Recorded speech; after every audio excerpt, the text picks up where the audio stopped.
রাতভর কাপ্তাই হ্রদে মাছ ধরার পর সেই মাছ অবতরণ করা হচ্ছে জেলার সবচেয়ে বড় অবতরণ কেন্দ্র ফিশারি ঘাটে। এই মুহূর্তে ফিশারি ঘাটে আছেন সহকর্মী হেফাজত সবুজ, সরাসরি যাচ্ছে তার কাছে। সবুজ।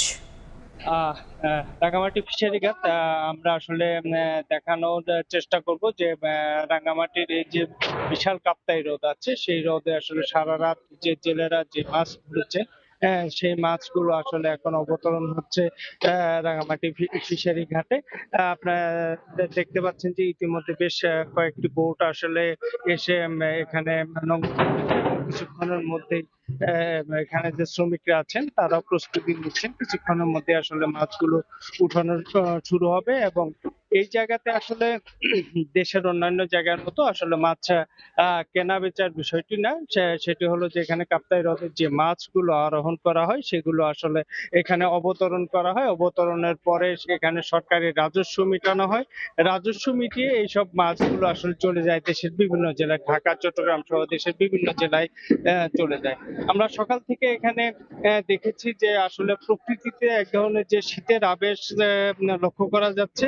ঠিক একই রকম আসলে প্রভাব পড়েছে ফিশারি ঘাটে, যে ফিশারি ঘাট আসলে একসময় খুব জমজমাট থাকতো, এখন সেখানে মাছের পরিমাণ একেবারেই কম। আমরা জেলেদের সাথে কথা বলেছি, তারা আমাদেরকে জানিয়েছেন যে আসলে প্রকৃতিতে শীত শুরু হয়ে যাওয়াতে এখন এই সময়টাতে আসলে বরাবরই হ্রদের মাছ যে আরোহণের পরিমাণটা কমে যায়। তো উনি আমাদেরকে ব্যবসায়ীরা আরো যেটা বলেছেন যে এবারের যে বিষয়টি দেখা গেছে সেটি হলো যে যে বন্ধকালীন সময়টা কাটিয়ে যে মাছ ধরা শুরু হলে সেখানে আসলে সেপ্টেম্বর থেকে আসলে মাছের পরিমাণটা কমতে শুরু করে, কারণ তখন হ্রদে পর্যাপ্ত পানি থাকার কারণে মাছ ধরা পড়েনি। অন্যদিকে এই শীতের মৌসুমে মাছ ধরা পড়ছে না।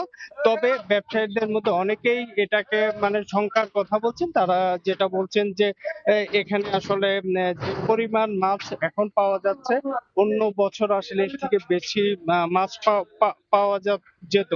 তো মোটামুটি রাঙামাটির যে ফিশারি ঘাটে এখানে যে মাছের যে অবতরণ, এই ছিল আমার কাছে তার সর্বশেষ। আমরা সরাসরি যুক্ত ছিলাম ফিশারি ঘাট রাঙামাটি থেকে।